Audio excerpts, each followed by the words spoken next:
Hello. Good evening sir.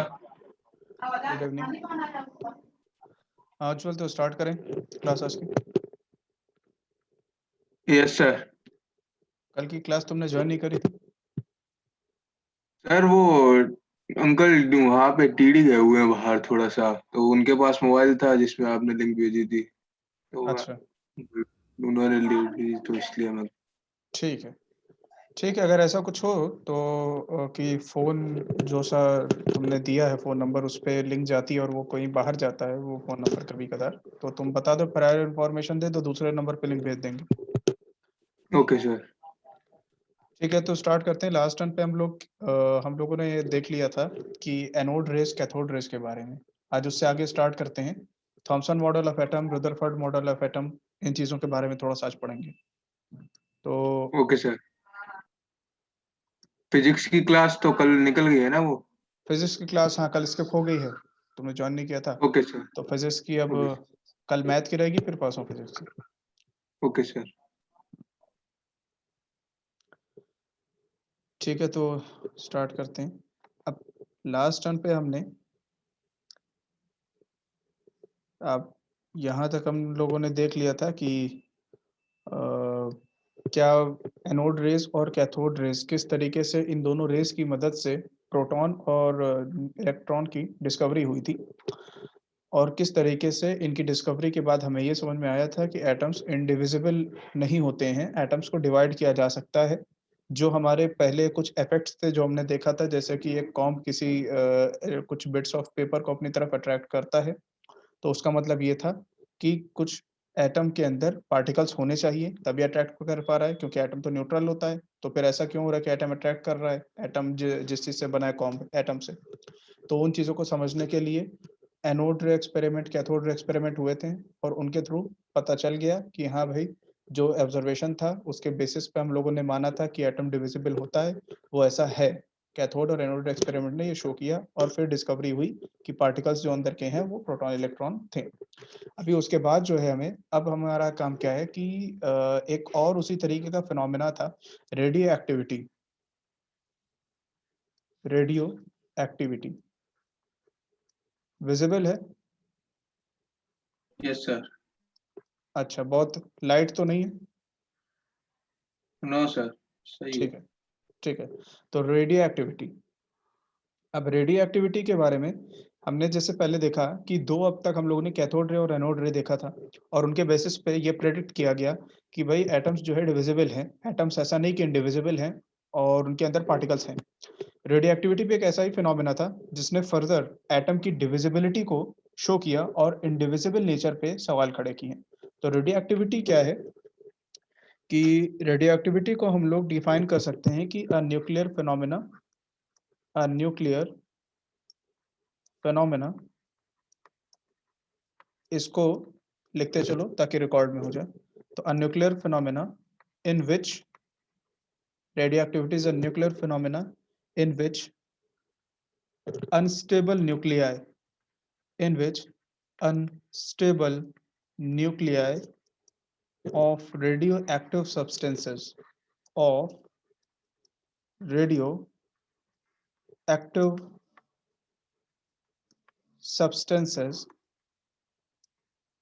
radioactive substances disintegrate disintegrate into smaller nuclei into smaller nuclei into smaller nuclei to attain stability to attain stability to attain stability ये हो जाएगा। Nuclear phenomena होता है radio activity, जिसमें होता क्या है कि जो हमारे हैवी एलिमेंट्स होते हैं पीरियोडिक टेबल में जो लोअर पोजीशंस पे होते हैं, लोअर पीरियड्स वाले एलिमेंट जो बहुत हैवी एटॉमिक मास के होते हैं, उनके बारे में ये कहा जाता है कि वो चूंकि स्टेबल नहीं होते हैं, जितना ज़्यादा न्यूक्लियॉन्स होंगे, यानी कि न्यूक्लियस के अंदर ये जो न्यूट्रॉन और प्रोटॉन होते हैं, ये जितने ज़्यादा होंगे किसी न्यूक्लियस में, वो न्यूक्लियस उतना अनस्टेबल होगा। और ये जब अनस्टेबल होता है तो कहते क्या है कि ये जो कोई भी अनस्टेबल न्यूक्लियस है किसी भी एलिमेंट का, हैवी एलिमेंट का, वो सर्टेन रेडिएशंस एमिट करता है। और उन रेडिएशंस को जब स्टडी किया गया तो 3 तरह के रेडिएशंस देखे गए। एक रेडिएशन एक्चुअली रेडिएशन निकला और उस रेडिएशन को हम लोगों ने इलेक्ट्रिक फील्ड के थ्रू पास किया। तो जब इलेक्ट्रिक फील्ड के थ्रू इनको पास किया गया, यहाँ पे ऐसे मान लेते हैं कि हमने इलेक्ट्रिक फील्ड लगाई, ये पॉजिटिव पोटेंशियल है और ये नेगेटिव पोटेंशियल है, इस तरीके से। तो उसमें हुआ क्या कि ये देखा गया कि जो यहाँ से ये हमारा पूरा एक इलेक्ट्रोमैग्नेटिक रेडिएशन सिंपल निकल रही थी, ये स्प्लिट हो गई। एक तो बिल्कुल सीधी चली गई, एक तो बिल्कुल सीधी चली गई स्ट्रेट। दूसरी क्या हुई, इस तरीके से पॉजिटिव प्लेट की तरफ मुड़ी, और एक क्या हुई, वो नेगेटिव प्लेट की तरफ गई। अब इसमें से जो रे ये वाली, इसको हम नाम दें ए, इसको दें बी और इसको दें सी। तो जो ए रे जो हमारी पॉजिटिव प्लेट की तरफ मुड़ी, इसको ये माना गया कि भाई अगर ये पॉजिटिव पोटेंशियल वाली प्लेट की तरफ मुड़ी तो इसका जो हमारा नेचर है वो नेगेटिव होना चाहिए। इस रे का नेचर नेगेटिव होना चाहिए, इस रे का नेचर पॉजिटिव होना चाहिए, क्योंकि ये नेगेटिव पोटेंशियल वाली प्लेट की तरफ गई। और ये जो है ये अनअफेक्टेड बाय इलेक्ट्रिक फील्ड है। तो बी जो रे थी वो अनअफेक्टेड बाय इलेक्ट्रिक फील्ड, तो इस पर कोई इफेक्ट पड़ा ही नहीं। तो ये जो थी ये अनअफेक्टेड बाय इलेक्ट्रिक फील्ड थी। इस तरीके से हमने ये देखा कि अनस्टेबल है, neutron by proton, neutron proton का जो रेशियो था बहुत ज़्यादा था।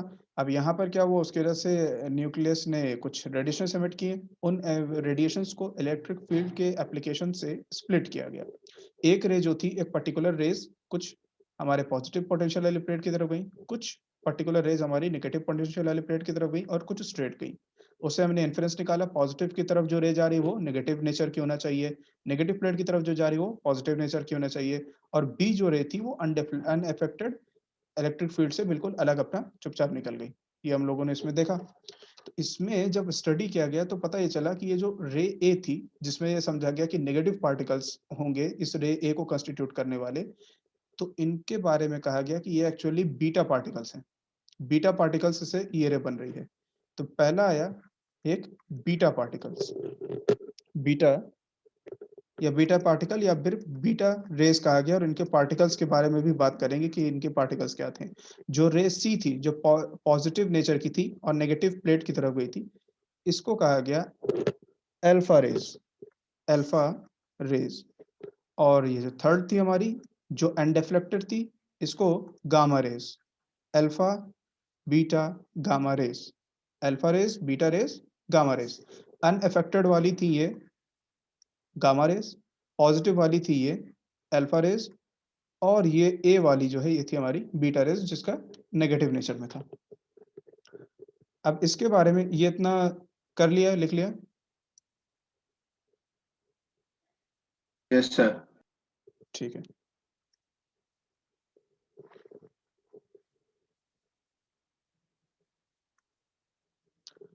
अब जो है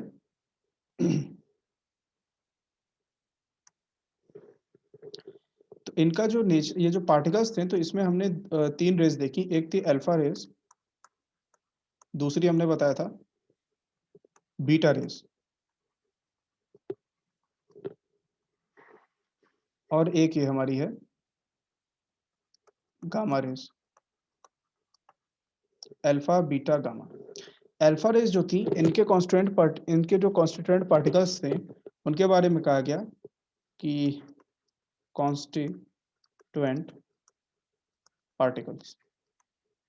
अल्फा रेस के कॉन्स्टिट्यूएंट पार्टिकल्स थे डबली चार्ज्ड हीलियम न्यूक्लियस कहा गया। अल्फा पार्टिकल जो थे वो क्या थे, डबली चार्ज्ड हीलियम न्यूक्लियस थे। डबली चार्ज्ड हीलियम न्यूक्लियस का क्या मतलब है,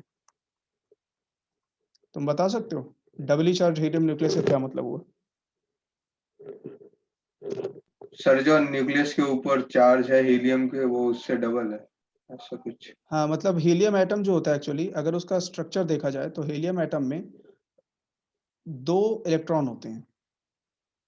ये हीलियम एटम की फर्स्ट शेल है के शेल, और इसमें 2 इलेक्ट्रॉन होते हैं। न्यूक्लियस में 2 प्रोटॉन होते हैं। तो यहाँ पर 2 इलेक्ट्रॉन होते हैं हीलियम एटम, ये पूरा हीलियम एटम है हमारा, और ये अंदर न्यूक्लियस है।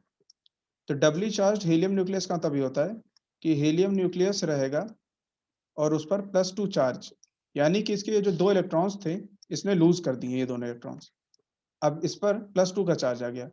अब भाई एक इलेक्ट्रॉन जाएगा तो +1 का चार्ज आएगा। एक एक्स्ट्रा अगर एक एक्स्ट्रा आ जाए हीलियम के पास तो हीलियम पे क्या कहेंगे, -1 का चार्ज हो गया, और अगर एक चला जाए तो कहेंगे +1 का चार्ज हो गया। अब हीलियम में 2 इलेक्ट्रॉन होते हैं और दोनों लूज कर दिया उसने, तो बचा हीलियम का सिर्फ न्यूक्लियस, क्योंकि इलेक्ट्रॉन तो बचे ही नहीं कुछ भी, सिर्फ न्यूक्लियस बचा और 2 इलेक्ट्रॉन चले गए इसलिए +2 का चार्ज। तो ये जो एक पार्टिकल मिला हमें, ये होता है अल्फा पार्टिकल। ये अल्फा पार्टिकल है हमारा। तो हीलियम न्यूक्लियस है और +2 का चार्ज है, इसलिए कहते हैं डबली चार्ज्ड हीलियम न्यूक्लियस। ठीक है,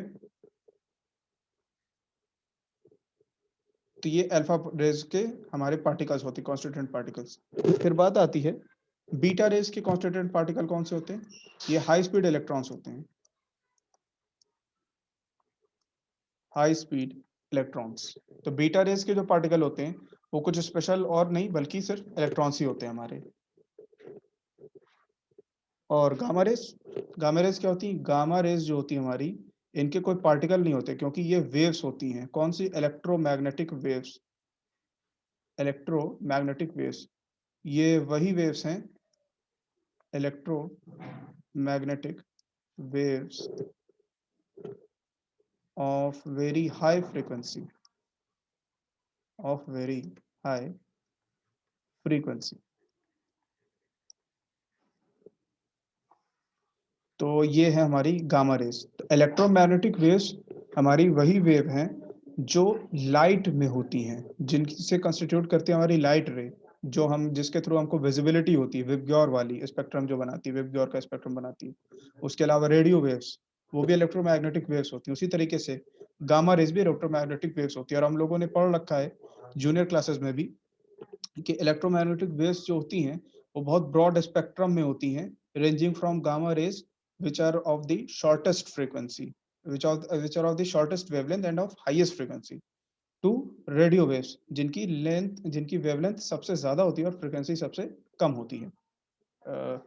अब यहाँ पर इलेक्ट्रोमैग्नेटिक वेव्स होती हैं गामा रेज हाईएस्ट फ्रीक्वेंसी की। तो हमारी गामा रेज क्या है? Pure waves. बीटा रेज क्या है? हाई स्पीड इलेक्ट्रॉन्स की स्ट्रीम है। अल्फा रेज क्या है? डबली चार्ज हीलियम न्यूक्लियस यानी अल्फा पार्टिकल्स से मिलकर बनी हुई रेज है। तो ये होते हैं कॉन्स्टिट्यूएंट पार्टिकल इनके। अब बात आती है इन पर चार्ज की। चार्ज कितना होना चाहिए अल्फा रे के किसी भी पार्टिकल पर? पॉजिटिव +2 का। यहाँ पर बीटा में नेगेटिव -1, और इन पर 0, कोई चार्ज नहीं, क्योंकि ये वेव्स हैं, पार्टिकल नहीं है। उसके अलावा ये पूछते हैं कि जिंक सल्फाइड पर इफेक्ट क्या होगा? और जिंक सल्फाइड पर इफेक्ट लास्ट टर्न में एनोड और कैथोड एक्सपेरिमेंट में हमने बताया था कि जिंक सल्फाइड एक फ्लोरोसेंट मटेरियल होता है, फ्लोरोसेंट। तो इस पर जब कोई एनर्जेटिक बीम पड़ती है तो वो लाइट एमिट करता है, विजिबल लाइट, इसीलिए फ्लोरोसेंट बोलते हैं इसको, फ्लोरोसेंट सब्सटेंस। तो जिंक सल्फाइड पर अल्फा, बीटा और गामा रेज का कैसा इफेक्ट होता है, ये चीज। तो अल्फा रेज जो होता है ये इंटेंस फ्लोरेसेंस देती हैं अगर जिंक सल्फाइड पर फॉल करें तो, इंटेंस फ्लोरेसेंस। बीटा रेज का, एक्सटेंड। तो बीटा रेज का भी फ्लोरेसेंस होता है लेकिन लेस इंटेंस होता है। और गामा रेज नेग्लिजिबल, कुछ भी नहीं हो। हाँ। बिल्कुल नेग्लिजिबल हो जाएगा, सही, नेग्लिजिबल हो जाएगा।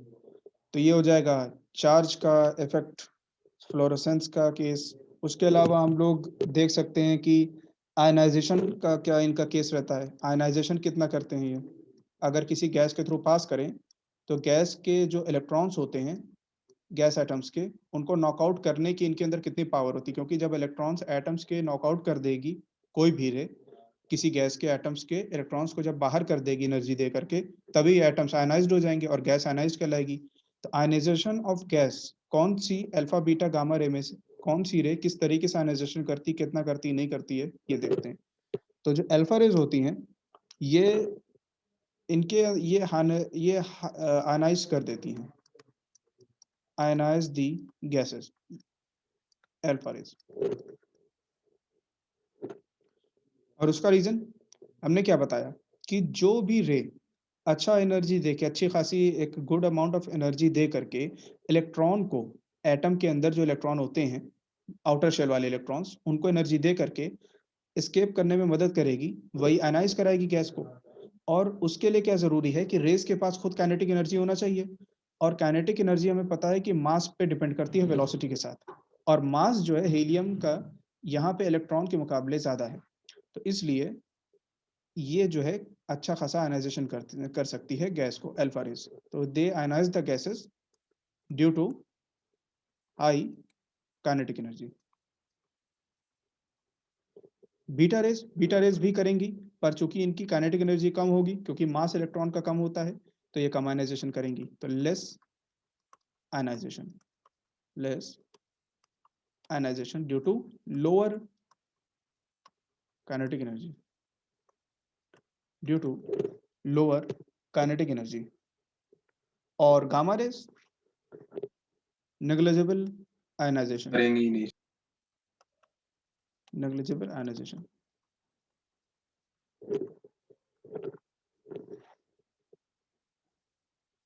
Penetrating power,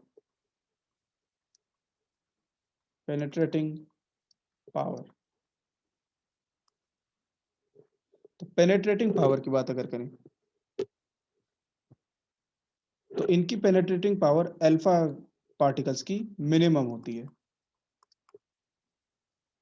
minimum. बीटा की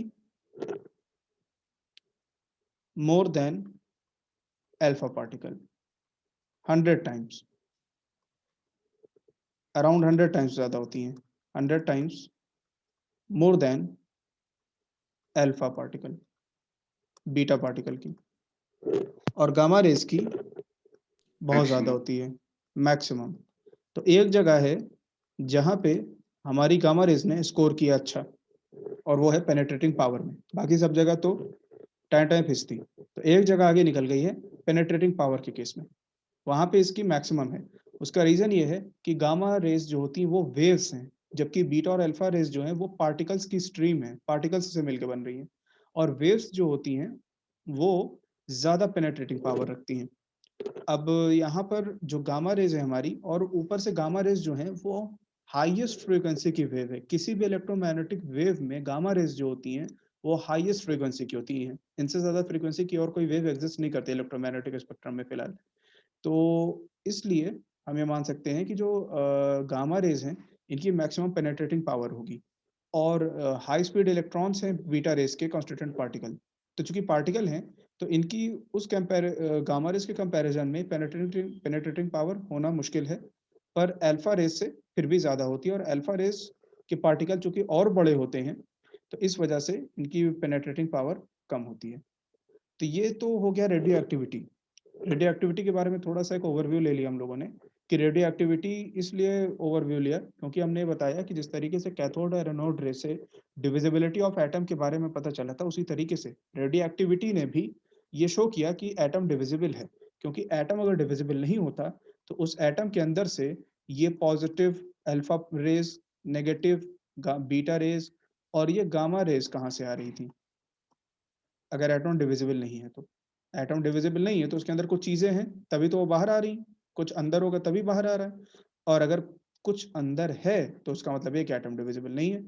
तो ये तीन जो हमारे फिनोमेना थे, एनोड रे का प्रोडक्शन, कैथोड रे का प्रोड्यूस होना और रेडियो एक्टिविटी, इन तीनों ने ये शो किया कि एटम डिविजिबल बिल्कुल भी नहीं है। डाल्टन की इनडिविजिबल एटॉमिक थ्योरी गलत हो गई। और इसके बाद फर्दर रिसर्च के थ्रू जो अंदर के पार्टिकल्स होते हैं, प्रोटॉन और इलेक्ट्रॉन, उनके बारे में हमें पता चला। अब जब हमें पता चल गया तो ज़रूरत ये पड़ी कि डाल्टन के एटॉमिक मॉडल से हट के किसी दूसरे एटॉमिक मॉडल पे पहुंचा जाए जो सही से एक्सप्लेन करता हो, जो डिविजिबिलिटी ऑफ एटम के बेसिस पे बना हो, ना कि ये कहे कि एटम इनडिविजिबल है, क्योंकि अब प्रूव हो चुका है कि एटम डिविजिबल है। तो इसके लिए सबसे पहले जे थॉमसन, जिन्होंने इलेक्ट्रॉन डिस्कवर किया, उन्होंने ही अपना एक मॉडल दिया। अब उस मॉडल को देखना है हमें। ये है जे थॉमसन्स मॉडल का एक एग्जाम्पल। इसमें अगर यहाँ पे देखा जाए तो जे थॉमसन मॉडल जो है उसके हिसाब से क्या है कि जैसे एक एग्जाम्पल के लिए हम लोग ये वाटरमेलन का यहाँ पे जो पिक्चर है, इसके हिसाब से अगर ये जो रेड वाला पार्ट होता है वाटरमेलन का, इसको इन्होंने कहा था जे थॉमसन ने कि ये है हमारा पॉजिटिव पार्टिकल। अब पॉजिटिव पार्टिकल नहीं है, ये क्या है, पूरा एक एरिया दिख रहा है। तो इनका ये कहना था कि ये पूरा रेड एरिया जो है ये पूरा पॉजिटिव है, ये पूरा एरिया पॉजिटिव है। और यहाँ पर ये जो ब्राउन ब्राउन सीड्स लगे हुए हैं ये हैं नेगेटिव पार्टिकल्स। तो थॉमसन का जो व्यू था एटम को लेकर के वो ये था कि एटम के अंदर जो पॉजिटिव चार्ज है वो कोई पार्टिकल नहीं है, बल्कि एक ऐसा स्प्रेड किया हुआ है कि स्फीयर है, एक सरफेस एरिया है, यूनिफॉर्मली ऐसे स्प्रेड है। और छोटे छोटे छोटे छोटे बीच में इस तरीके से इलेक्ट्रॉन्स एम्बेडेड हैं। यहाँ पे ये ब्लू, ये सब इलेक्ट्रॉन्स हैं, ये इलेक्ट्रॉन है, छोटा सा लगा हुआ इलेक्ट्रॉन है, ये इलेक्ट्रॉन है, ये इलेक्ट्रॉन है, negative charges, embedded electrons, embedded electrons. और जो ये पूरा बाकी ये जो पार्ट है पूरा, ये पूरा सब, ये है एरिया ऑफ पॉजिटिव चार्ज। पूरा एक एरिया है, कुछ पर्टिकुलर पार्टिकल नहीं है। ये थॉमसन्स मॉडल, थॉमसन ने ऐसा माना था। और इसमें इन्होंने एक बात और कही थी, क्या, कि total negative charge is equal to total positive charge. तो टोटल ये जो पॉजिटिव चार्ज है जो स्प्रेड आउट है पूरे एटम के थ्रू, वो मैग्नीट्यूड में इक्वल है नंबर ऑफ इलेक्ट्रॉन्स जो हैं उनके टोटल चार्ज के। तो एटम इस वजह से इलेक्ट्रिकली क्या है, न्यूट्रल है एटम। तो इसमें एक दो चीजें, एक दो पॉइंट इस पर लिख भी लेते हैं ताकि रिकॉर्ड में रहे।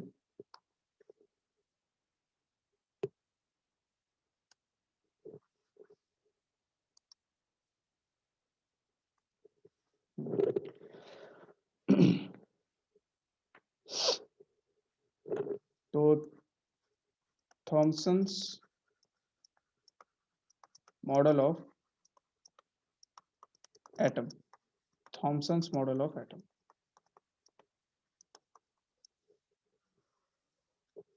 सबसे पहला पॉइंट था थॉमसन्स मॉडल ऑफ एटम का, the positive charge, the positive charge due to protons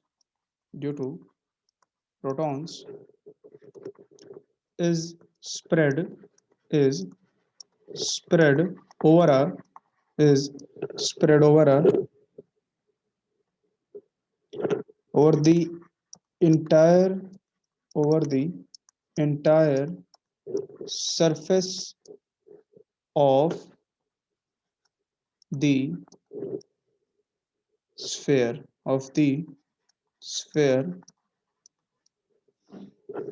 second. दूसरी बात कि electrons are embedded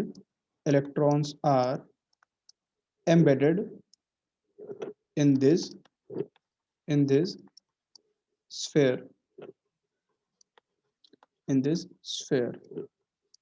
such that net charge on sphere is 0।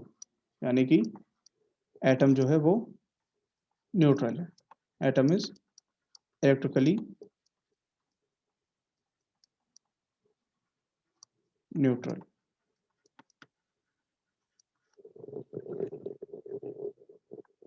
Note down कर लिए?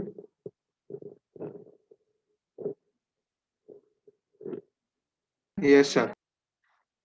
ठीक है।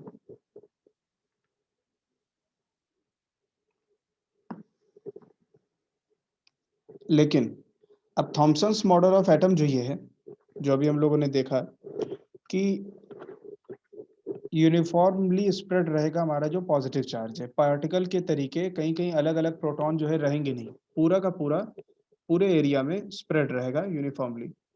तो और इलेक्ट्रॉन जो है एम्बेडेड रहेंगे बीच बीच में। अब ये जो थॉमसन मॉडल था एटम को लेकर के, इसमें भी डाल्टन मॉडल ऑफ एटम जिसने इंडिविजिबल माना था एटम को, इसने तो खैर डिविजिबल माना कि पार्टिकल्स हैं, लेकिन इसके अंदर भी बहुत सारे सीरियस ड्रॉबैक्स थे और इसको भी एक्सेप्ट नहीं किया जा सका। कुछ टाइम के बाद दूसरा मॉडल ऑफ एटम आया, रुदरफोर्ड्स मॉडल ऑफ एटम। अब क्या ड्रॉबैक्स थे इसके और क्यों नया मॉडल ऑफ एटम रुदरफोर्ड का आया, उसको समझने के लिए हमें पहले रुदरफोर्ड का जो एक्सपेरिमेंट था एक, जिसे हम लोग बहुत फेमस गोल्ड फॉल एक्सपेरिमेंट के नाम से भी जानते हैं, उसको समझना पड़ेगा।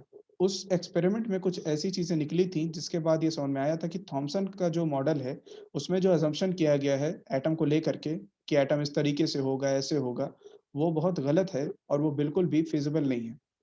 तो Thomson Thomson model of atom के बाद रुदरफोर्ड की बात करते हैं।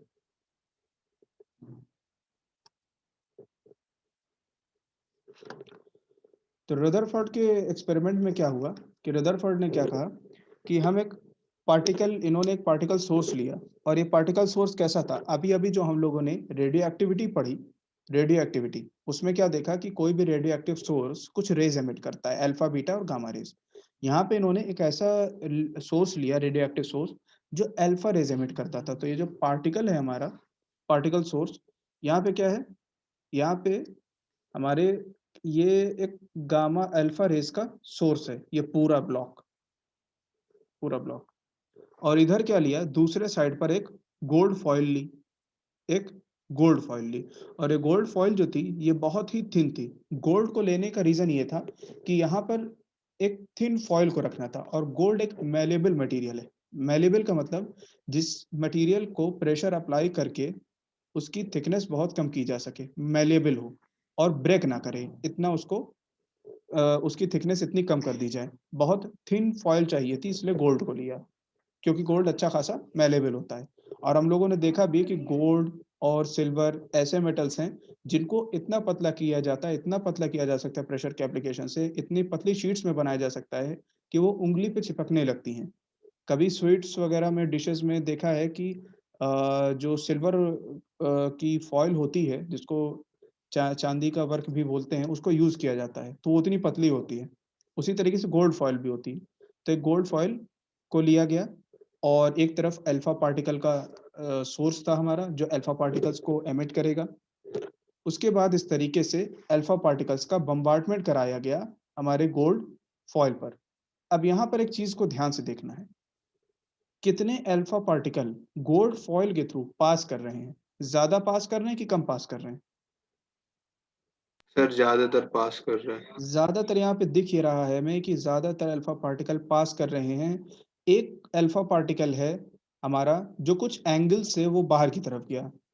एक पार्टिकल दिख रहा है, अल्फा पार्टिकल जो बाहर की तरफ जा रहा है, यस सर। और एक है जो बिल्कुल सीधा जा कर के वापस आ रहा है, बिल्कुल अपने पाथ को रिट्रेस कर दे रहा है।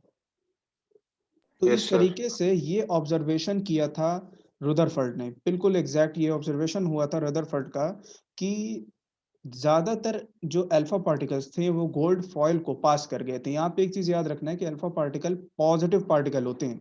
हमने बताया था डबली चार्ज्ड हीलियम न्यूक्लियस, +2 का चार्ज होता है, पॉज़िटिव चार्ज्ड होते हैं। अब यहाँ पे positive charged alpha particle gold foil को पास कर रहे हैं ज़्यादातर। कुछ हैं जो एक पर्टिकुलर एंगल से डिफ्लेक्ट हो रहे हैं, और उनमें से कुछ हैं जो बिल्कुल पाथ को रिट्रेस कर रहे हैं, यानी 180 डिग्री एंगल से रिफ्लेक्ट हो रहे हैं। अब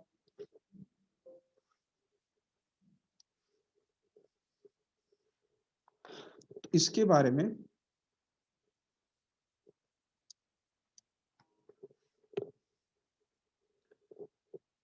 ये पूरे पास हो गए। इससे ये समझ में आया कि एटम का पूरा पार्ट हॉलो होना चाहिए। खुद ही ये समझने की बात है कि अगर एटम का पार्ट हॉलो नहीं होता, और थॉमसन्स मॉडल के हिसाब से जो पार्ट पार्ट एटम का पूरा पार्ट है वो पॉजिटिव चार्जेस से होता, तो यहाँ पर पॉजिटिव अल्फा पार्टिकल जो हैं हमारे, वो एटम से, एटम के पॉजिटिव चार्ज जो एटम के थ्रू आउट स्प्रेड रहता है, उससे डिफ्लेक्ट हो गए होते हैं, क्योंकि पॉजिटिव चार्ज एक दूसरे को रेपेल करते हैं। एटम के थ्रू हमारा अल्फा पार्टिकल कभी पास नहीं कर पाता अगर पॉजिटिव चार्ज एटम के थ्रू आउट फैले होते हैं, जैसा कि थॉमसन ने माना था, स्प्रेड आउट होते हैं अगर यूनिफॉर्मली, तो हमारा अल्फा पार्टिकल रिपेल हो जाता पहले ही, लेकिन ज्यादातर पास कर गया। इसका मतलब क्या है? इसका मतलब ये है कि अल्फा पार्टिकल अगर पास कर रहा है एटम के थ्रू बिना किसी डिफ्लेक्शन के मोस्ट ऑफ द पार्टिकल्स, तो उसका मतलब ये है कि एटम का मोस्ट पार्ट हॉलो रहा होगा। एक कंक्लूजन तो ये समझ में आया, यानी कि थॉमसन का मॉडल कि पॉजिटिव चार्ज पूरे एटम में स्प्रेड आउट होते हैं वो गलत हो गया। दूसरी बात, कुछ पार्टिकल थे जो कुछ पर्टिकुलर एंगल से डिफ्लेक्ट हो रहे थे, तो अगर हॉलो है तो सारे पास होने चाहिए थे, सब सारे के सारे अल्फा पार्टिकल पास हो जाने चाहिए थे, लेकिन कुछ सर्टेन नंबर, थोड़े से, ज्यादा नहीं, थोड़े से डिफ्लेक्ट हो रहे थे। तो अगर डिफ्लेक्ट हो रहे हैं तो पॉजिटिव पार्टिकल को एक दूसरा पॉजिटिव पार्टिकल ही डिफ्लेक्ट कर सकता है, यानी कि पॉजिटिवली चार्ज अल्फा पार्टिकल को एटम के अंदर कोई पॉजिटिव चीज थी जो डिफ्लेक्ट कर रही थी, और वो ये कही गई कि वो न्यूक्लियस है, पॉजिटिव सेंटर है एटम का, सारे प्रोटॉन्स यानी कि एटम के सेंटर पे हैं, और इस तरीके से अब ये क्या हो रहा है कि पूरा डिफ्लेक्ट हो जा रहे हैं, अल्फा पार्टिकल निकल रहे हैं सोर्स से, एटम के पास ही पहुंचे और डिफ्लेक्ट हो गए पॉजिटिव न्यूक्लियस की वजह से। एक तो ये हमारा कंक्लूजन हो गया था। पहला कंक्लूजन क्या था? कि एटम का मोस्ट पार्ट हॉलो होता मोस्ट है। ऑफ द पार्ट इज होलो, हाँ। दूसरा कंक्लूजन ये था कि जो पॉजिटिवली चार्ज सेंटर होता है एटम का, पूरे में स्प्रेड आउट नहीं रहता है पॉजिटिव चार्ज, थॉमसन का मॉडल गलत था, एटम के सेंटर पे पूरा कंसंट्रेटेड रहेगा उसका पॉजिटिव चार्ज, ये डिफ्लेक्शन ये शो कर रहा है अल्फा पार्टिकल का। फिर एक कंक्लूजन और आया, जो ये हमने देखा था कि ज्यादा डिफ्लेक्शन हो रहा था और कुछ पार्टिकल पाथ को रिट्रेस कर रहे थे, एक ही ऑब्जर्वेशन था। इस ऑब्जर्वेशन से क्या कंक्लूजन निकाला जाए? इस ऑब्जर्वेशन से ये कंक्लूजन निकला कि न्यूक्लियस बहुत स्मॉल है और डेंस है। अगर स्मॉल नहीं होता न्यूक्लियस, तो क्या ज्यादातर अल्फा पार्टिकल डिफ्लेक्ट हो गए होते, पास नहीं कर पाते, फिर वही थॉमसन वाली बात आ जाती। यानी कि न्यूक्लियस काफी स्मॉल है, इसी वजह से बस कुछ पार्टिकल थे जो डिफ्लेक्ट कर गए, बाकी सब पास कर गए थे। डेंस का क्या केस है? डेंस का केस ये है कि डेंसिटी को ऐसा समझा जाता है कि यहाँ पर जब अल्फा पार्टिकल हमारा जा करके न्यूक्लियस से कलाइड कर रहा है, तो कोलिजन में मोमेंटम का एक्सचेंज होता है, और एटॉमिक लेवल पे हम ये मान के चलते हैं कि मोमेंटम जो है इलास्टिक कोलिजन होगा। कोलिजन दो तरीके के हमें पता है, फिजिक्स में हमने पढ़ रखा है यस सर। कि इलास्टिक और इनइलास्टिक कोलिजन होते हैं। एटॉमिक लेवल पे हम ये मानते हैं कि इलास्टिक कोलिजन होते हैं। तो इलास्टिक कोलिजन होते हैं तो मोमेंटम का होगा एक्सचेंज, और हमें ये पता है कि अगर एक फिक्स्ड मास का कोई पार्टिकल है जीरो मोमेंटम पे, और दूसरा पार्टिकल उस पर टकरा करके बिल्कुल वापस जा रहा है, तो इसका मतलब ये कि पहले पार्टिकल का मास काफी ज्यादा रहा होगा as compared to the mass of that particle which is retracing its path. कोई भी पार्टिकल दूसरे से टकरा के वापस तभी जाएगा बिल्कुल अपने पाथ पे, जब पहला पार्टिकल जो जीरो स्पीड पे था, रुका हुआ था, जो कि हमारा यहाँ पे गोल्ड फॉयल का एटम है, वो बहुत हैवी मास का हो। इस चीज से ये माना गया कि एटम बहुत डेंस है, क्योंकि कुछ ही पार्टिकल थे जो उससे टकरा रहे थे और फिर 180 डिग्री का रिबाउंड ले रहे थे। अगर एटम डेंस नहीं होता, स्मॉल होता, तो ठीक है, डिफ्लेक्ट तो करता, पर अगर डेंस नहीं होता तो 180 डिग्री का जो डिफ्लेक्शन मिला था, रिट्रेसिंग द पाथ, वो कभी नहीं होता। रिट्रेसिंग द पाथ वाला जो हमारा ऑब्जर्वेशन था, उससे डेंस होता है न्यूक्लियस, ये कंक्लूजन मिला था। और डिफ्लेक्शन के ऑब्जर्वेशन से ये कंक्लूजन मिला था कि न्यूक्लियस एक स्मॉल जगह पे कंसंट्रेटेड होता, सेंटर ऑफ एटम पे, अगर स्प्रेड आउट होता तो सारे डिफ्लेक्ट हो जाते हैं। तो डिफ्लेक्शन का जो रीजन था वो न्यूक्लियस के स्मॉल होने से आया, और ज्यादातर पार्टिकल्स के पास होने का जो ऑब्जर्वेशन था वो पूरा एटम के हॉलो होने से आया, और जो 180 डिग्री का डिफ्लेक्शन था वो एटम के डेंस होने से आया। ज्यादा मास है और इलास्टिक कोलिजन है, तो वो जो हमारा ओरिजिनल पार्टिकल है अल्फा पार्टिकल, वो अपने पाथ को रिबाउंड कर गया। ये कंक्लूजन थे रदरफोर्ड एक्सपेरिमेंट के। अब हम लोगों को ये देखना है कि इन एक्सपेरिमेंट के, इन ऑब्जर्वेशन के बेसिस पे इन्होंने जो कंक्लूजन निकाले, उस पे रदरफोर्ड साहब जो थे, इन्होंने अपने फिर थ्योरी दी थी, रदरफोर्ड मॉडल ऑफ एटम। तो उससे पहले हम लोग ये जो ऑब्जर्वेशन थे इनको रिकॉर्ड कर लेते हैं। पहले तो ऑब्जर्वेशन देख लेते हैं कि ऑब्जर्वेशन ऑब्जर्वेशन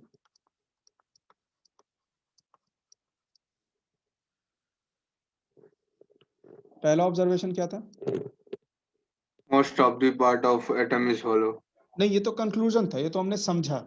ऑब्जर्वेशन सिर्फ क्या था, क्या देखा हमने कि most of the alpha particles passed undeflected, ये यस ऑब्जर्वेशन सर। था। तो most of alpha particles passed undeflected, और ये नंबर जो था अप्रोक्सीमेटली 90% था, 90% करीब करीब इतना सा था। Second, some alpha particles, get deflected by some angle. some angle, small angle, some got deflected through small angles. Third observation था very few alpha particles got deflected through 180 degree retraced their path, या bounced back, जो भी हम बोलना prefer करें, retraced their path। ये हो गया ऑब्जर्वेशन। ऑब्जर्वेशन के बाद आएगी कंक्लूजन की बात। कंक्लूजन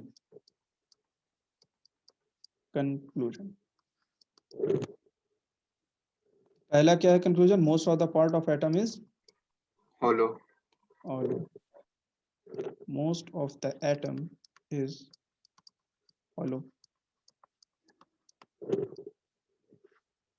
और ये जो हमारा कंक्लूजन है, ये पार्टिकल्स के अनडिफ्लेक्टेड पास हो जाने से वाले ऑब्जर्वेशन से आया कि 90% पार्टिकल्स अनडिफ्लेक्टेड पास हो गए थे। सेकंड कंक्लूजन हुआ कि positive charge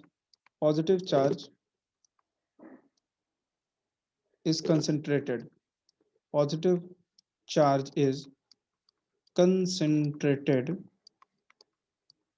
charge is concentrated in the atom,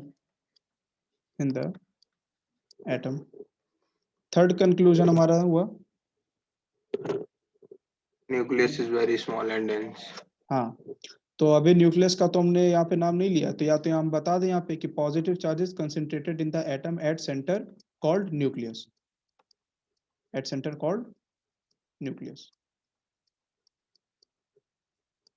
अब बता सकते कि न्यूक्लियस इज वेरी डेंस,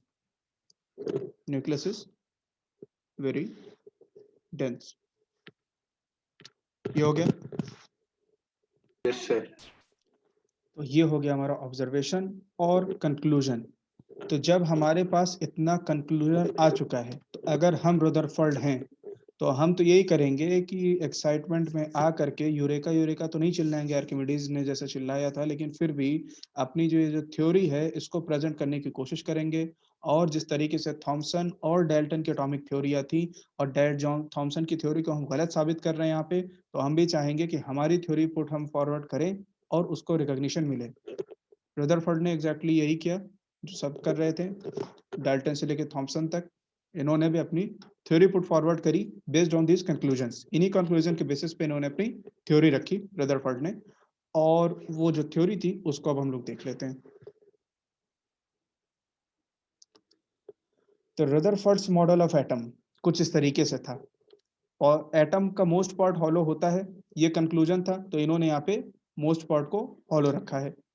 फिर दूसरा कंक्लूजन था कि न्यूक्लियस में पॉजिटिव चार्ज होते हैं सारे, पूरे थॉमसन ने जैसा समझा था कि स्प्रेड आउट होते हैं, स्प्रेड आउट नहीं रहेंगे बल्कि कंसंट्रेट होकर के कहाँ पे आ गए हैं, सेंटर में। उसके बाद दूसरी चीज जो है वो ये है, इन्होंने कहा इलेक्ट्रॉन्स के बारे में, फिर इन्होंने बात कही जो कंक्लूजन में हम लोगों ने कंसिडर नहीं किया था, उसको इन्होंने इलेक्ट्रॉन के बारे में अपने मॉडल में बताया कि इलेक्ट्रॉन्स जो होते हैं वो इस तरीके से रिवॉल्व करते हैं अराउंड द न्यूक्लियस। तो इलेक्ट्रॉन्स जो है अपनी कुछ फिक्स्ड सर्कुलर शेल्स में न्यूक्लियस के अराउंड हाई स्पीड में रिवॉल्व करते रहते हैं।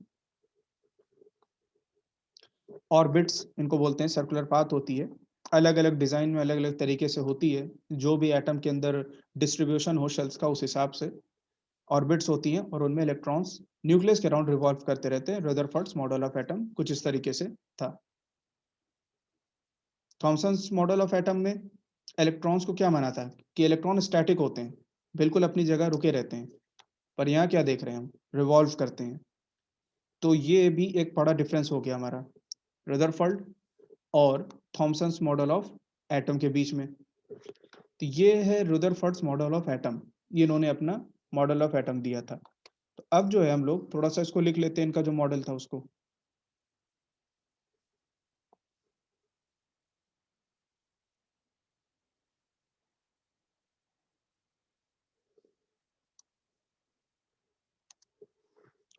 तो रदरफोर्ड्स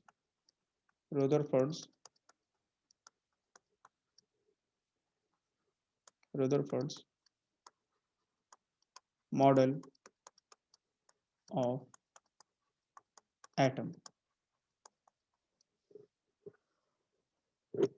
रदरफोर्ड ने अपने मॉडल ऑफ एटम में, अपनी इस थ्योरी में सबसे पहली बात जो कही वो ये थी कि ऑलमोस्ट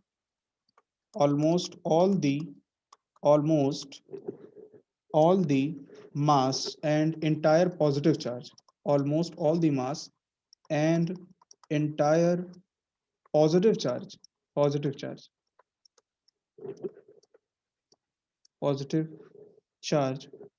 atom is concentrated। वही जो कंक्लूजन था उसी को अपने थ्योरी में पुट कर दिया फिर कि almost all the mass and entire positive charge of atom is concentrated into its center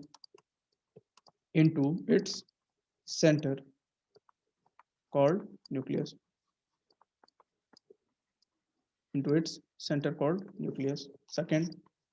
second point था the size of the nucleus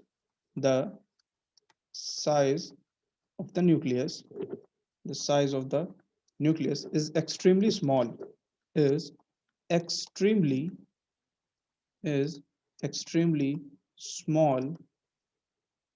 as compared to the size of atom।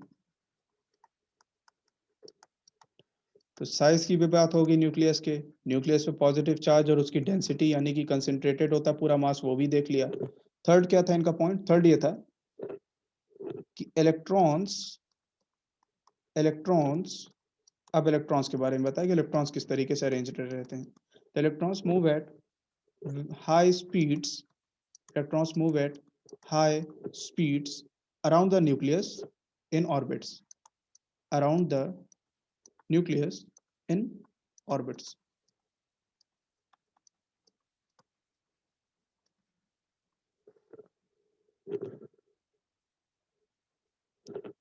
Fourth इन्होंने कहा कि atom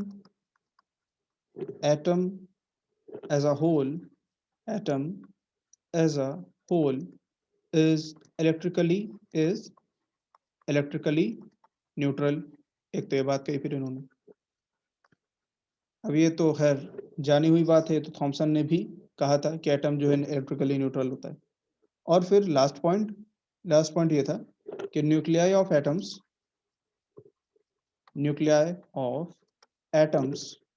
of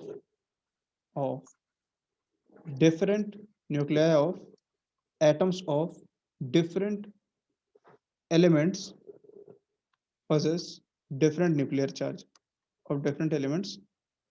possess different nuclear charge clear है? Yes sir. ठीक है, तो ये हो गया Rutherford's model of atom complete. Clear है रदरफोर्ड मॉडल क्या है? Yes sir. इसके कंपैरिजन में जो हमारा थॉमसन्स मॉडल था उसमें क्या क्या डिफरेंस था इसके मुकाबले, वो भी क्लियर है? Yes sir. ठीक है, अब एक चीज तुम बता सकते हो हमें, हम जो है एक बार स्लाइड खोल देते हैं फिर तुम बताना, ओपन करते हैं स्लाइड हम रदरफोर्ड्स मॉडल वाली। ये है total Rutherford's model of atom, अगर हम लोग पिक्टोरियली देखना चाहें तो। तुम यहाँ पे बता सकते हो हमें कि क्या ऐसी चीज है जो आज हमारी अंडरस्टैंडिंग है एटम्स की, उसके कंपैरिजन में इस मॉडल में मिसिंग है, मेन चीज कुछ ऐसा दिख रहा है तुम्हें?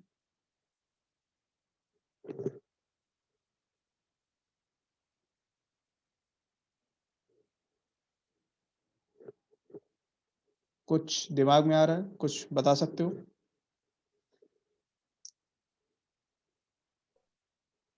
अगर ये घूम में तो ये एनर्जी क्यों नहीं लॉस कर रही है? हाँ, ये तो खैर एक दूसरा एक रीजन तो है ये तुम्हारा, एक डिफरेंस तो है, बिल्कुल है। पर हम कुछ और जानना चाह रहे हैं। वो तो बोहर मॉडल ऑफ एटम में पढ़ाया ही जाता है, सबको पढ़ाया जाता है। कुछ अलग से जानना चाह रहे हैं, अक्सर जिस चीज़ पे डिस्कशन नहीं हो पाता है। कुछ और बताओ, कुछ देखो और।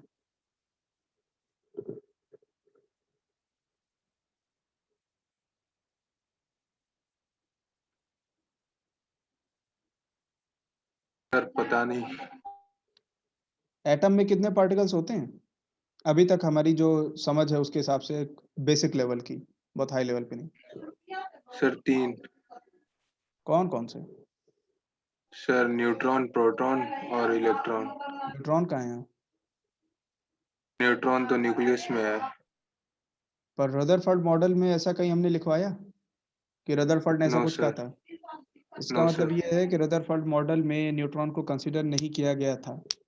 रदरफोर्ड मॉडल के वक़्त, जिस वक़्त रदरफोर्ड ने अपना ये मॉडल प्रेज़ेंट किया था, उस वक़्त न्यूट्रॉन की डिस्कवरी हुई ही नहीं थी और रदरफोर्ड को ये बिल्कुल भी आइडिया नहीं था अपने मॉडल को प्रेज़ेंट करने के टाइम कि यहाँ पर कोई और पार्टिकल न्यूक्लियस के अंदर हो सकता है। उनको बस ये पता था कि पॉज़िटिव और नेगेटिव, बस यही 2 चार्जेज़ होते हैं एटम के अंदर। न्यूट्रल चार्ज, न्यूट्रल पार्टिकल का कांसेप्ट उनके मन में इस वक़्त तक तो बिल्कुल नहीं था।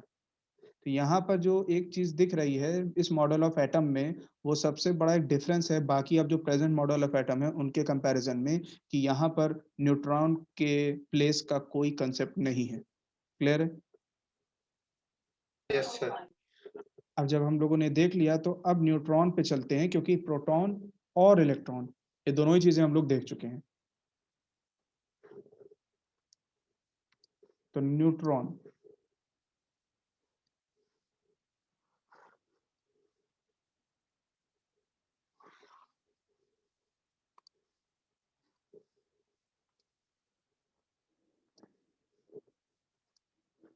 Neutron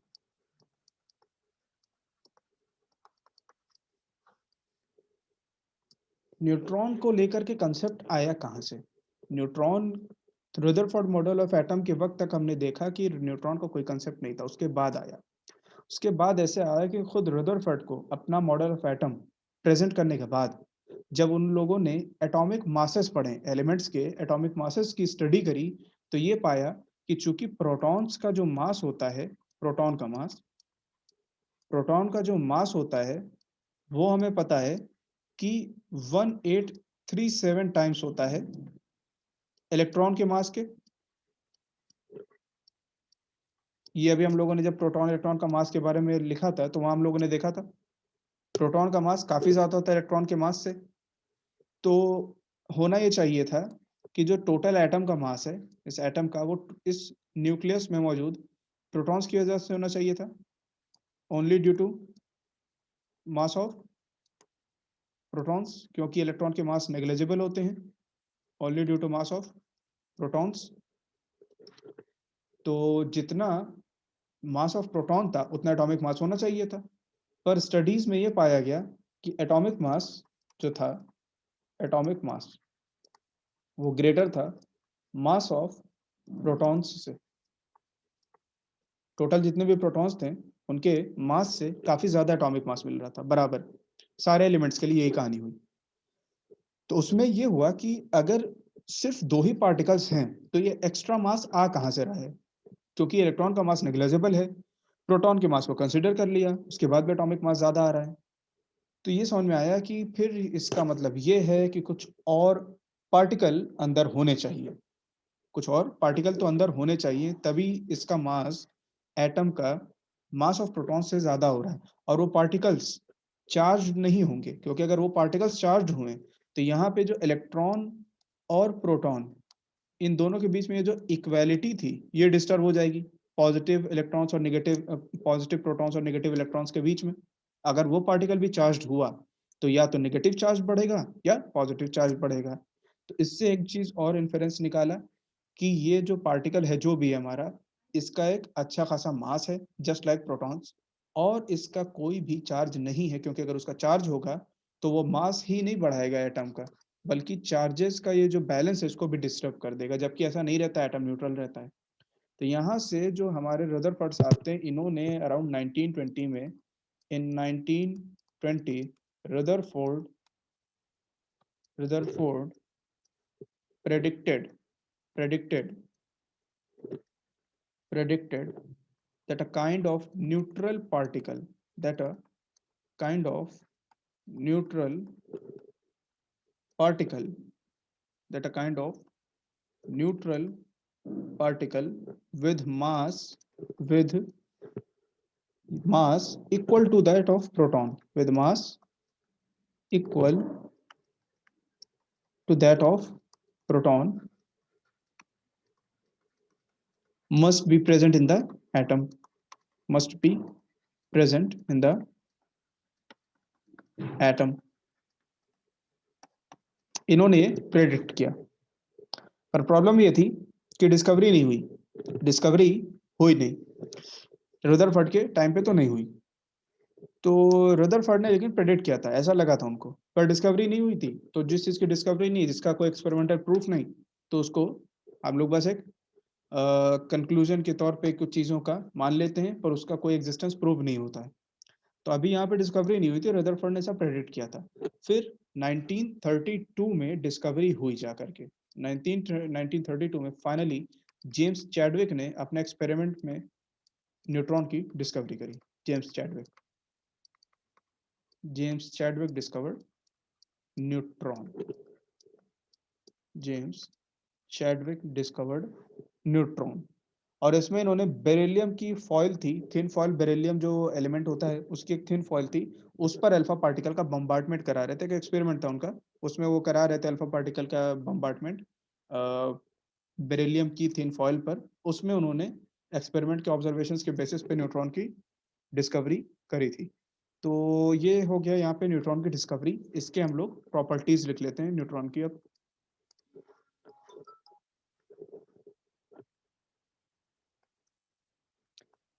properties of neutron.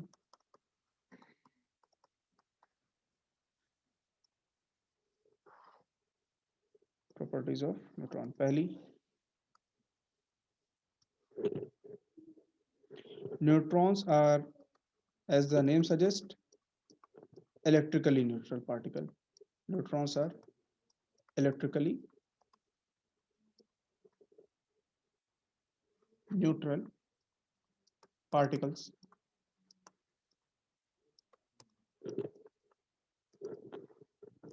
Second,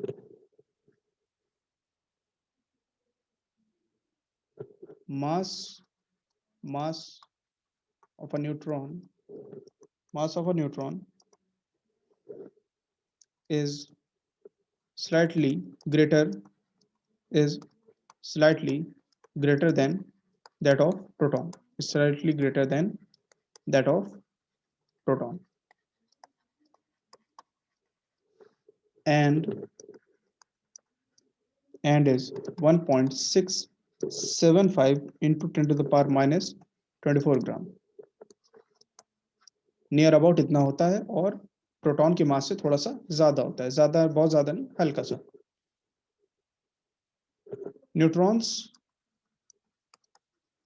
neutrons have high penetrating power.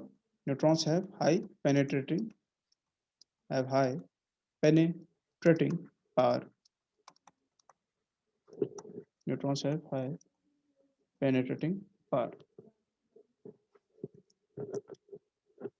लिख लिया प्रॉपर्टीज ऑफ न्यूट्रॉन? सर एक मिनट। ठीक है, लिख लो।